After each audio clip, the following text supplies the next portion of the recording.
What's the meaning of bitonality?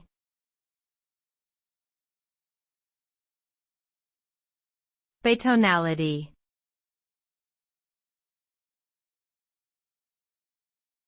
Bitonality.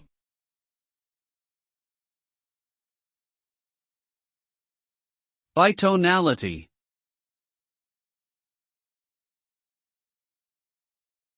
Bitonality.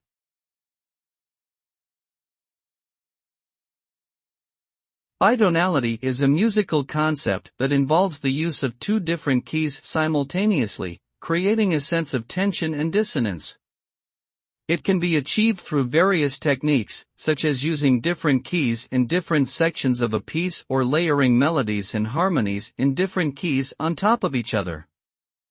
Bitonality was particularly popular in early 20th century classical music and jazz, as composers sought to explore new ways to expand and challenge traditional tonal systems.